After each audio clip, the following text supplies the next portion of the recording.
ಸಿಗ್ತದೆ ಡಿಕೆಶಿಗೆ ಅಂತ. ಕಾಂಗ್ರೆಸ್ಸಿನ ಆಂತರಿಕ ಯಾರಿಗೆ ಅಧಿಕಾರ ಸಿಗಬೇಕು ಅಂತ ಅವ್ರು ತೀರ್ಮಾನ ಮಾಡಬೇಕು, ನಮಗೆ ಗೊತ್ತಿಲ್ಲ ಅದು. ಯಾರ ಅಧಿಕಾರ ಕಳೆದು ಇನ್ನೊಬ್ರಿಗೆ ಅಧಿಕಾರ ಸಿಗಬೇಕಾ ಅನ್ನುವಂಥದ್ದನ್ನು ಅವ್ರ ಪಾರ್ಟಿ ತೀರ್ಮಾನ ಮಾಡಬೇಕು. ಆದರೆ ಇನ್ಯಾರೇ ಮುಖ್ಯಮಂತ್ರಿ ಆದರೂ ಕೂಡ ನಾನು ಶಾಸಕನಾಗಿ ನಮ್ಮ ಕ್ಷೇತ್ರಕ್ಕೆ ಅನುದಾನ ಕೊಡಿ ಅಂತ ಕೇಳೋನು. 2 ವರ್ಷದಿಂದ ₹1 ಅನುದಾನ ಕೊಡದಲೇ ಒಂದು ರೀತಿ ಬರದ ವಾತಾವರಣ ಇಡೀ ರಾಜ್ಯದಲ್ಲಿ ಅಭಿವೃದ್ಧಿಯ ದೃಷ್ಟಿಯಿಂದ ಆಗಿದೆ. ವ್ಯಾಪಕ ಮಳೆ ಆದರೂ ಕೂಡ ಅಭಿವೃದ್ಧಿಯ ದೃಷ್ಟಿಯಿಂದ ಬರ ಬಿದ್ದಿದೆ. ಹಾಗಾಗಿ ನಮಗೆ ಅಭಿವೃದ್ಧಿಯನ್ನು ಅನುದಾನ ಕೊಡಿ, ಕರಾವಳಿಗೆ ನ್ಯಾಯ ಕೊಡಿ ಅಂತೇಳಿ ಯಾರು ಬಂದರೂ ಕೂಡ ನಾವು ಅದನ್ನು ಒತ್ತಾಯ ಮಾಡೋರು. ಸ್ಥಳೀಯ ಸಂಸ್ಥೆಯ ಚುನಾವಣೆಯ ತಯಾರಿಯ ಪ್ರಕ್ರಿಯೆಯನ್ನು ಆರಂಭ ಮಾಡಿದ್ದೇವೆ. ಯಡಿಯೂರಪ್ಪನವರು ನಮ್ಮ ಗರಿಷ್ಠ ಮಟ್ಟದ ನಾಯಕರು. ಖಂಡಿತ ಅವರ ಪ್ರವಾಸ ಇತ್ಯಾದಿ ಚಟುವಟಿಕೆಯಲ್ಲಿ ರಾಜ್ಯ ಜೋಡಿಸ್ಕೊಳ್ಳುತ್ತೆ. ರಾಜ್ಯದ ಅಧ್ಯಕ್ಷರು ಈ ನಿಟ್ಟಿನಲ್ಲಿ ಈಗಾಗಲೇ ಪ್ರಕ್ರಿಯೆಯನ್ನು ಪ್ರಾರಂಭ ಮಾಡಿದ್ದಾರೆ. ನಮ್ಮದು ಸಂಘಟನಾ ಪರ್ವಗಳು ಅಂತಿಮ ಹಂತಕ್ಕೆ ಬರ್ತಾ ಇದೆ. ಮುಂದಿನ ದಿನಗಳಲ್ಲಿ ಎಲ್ಲವೂ ಕೂಡ ಸುಸೂತ್ರವಾಗಿ ಮುಂದುವರಿಯುತ್ತೆ. ರಾಷ್ಟ್ರೀಯ ನಾಯಕರಿಗೆ ಬಿಟ್ಟಿದ್ದಾರೆ.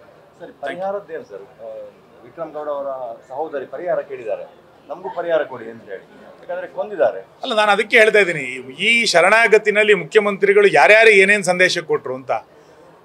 ಶೇಷಪ್ಪ ಗೌಡ್ಲು ಅನ್ನುವಂಥ ಒಬ್ಬ ST ಮುಖಂಡನ ಹತ್ಯೆ ಆಯಿತು, ಅವ್ರಿಗೇನು ನೀವು ಸಂದೇಶ ಕೊಟ್ರಿ? ನಾಡ್ಪಾಲ್ನಲ್ಲಿ ಭೋಜಿ ಶೆಟ್ಟರು ಮತ್ತು ಸುರೇಶ್ ಶೆಟ್ಟರ ಹತ್ಯೆ ಆಯಿತು, ಅವ್ರಿಗೇನು ಸಂದೇಶ ಕೊಟ್ರಿ? ಪೊಲೀಸರ ಹತ್ಯೆಗಳು ತುಂಬ ಕಡೆಗಳಲ್ಲಿ ಆಗಿತ್ತು, ಅವ್ರಿಗೇನು ಸಂದೇಶ ಕೊಟ್ರಿ?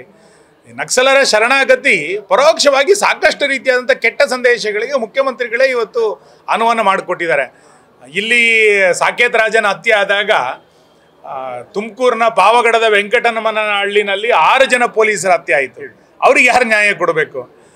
ಇದೆಲ್ಲದನ್ನು ಕೂಡ ರಾಜ್ಯ ಸರ್ಕಾರ ಆಲೋಚನೆ ಮಾಡಬೇಕಾಗಿತ್ತು. ಇದೆಲ್ಲದನ್ನು ಕೂಡ ಗಾಳಿಗೆ ತೂರಿದ್ದಾರೆ. ಒಂದು ರೀತಿಯ ಅನುಮಾನಗಳಿಗೆ ದೊಡ್ಡ ಪ್ರಮಾಣದಲ್ಲಿ ಪುಷ್ಟೀಕರಿಸ್ತಾ ಇದೆ. ಇದನ್ನು ಮುಖ್ಯಮಂತ್ರಿಗಳು ಅವರೇ ಇದನ್ನು ಸ್ವಾಗತಿಸಿದ್ರಿಂದ ಈ ಅನುಮಾನಗಳಿಗೆ ಅವರೇ ಪರಿಹಾರವನ್ನು ಕೊಡಬೇಕು.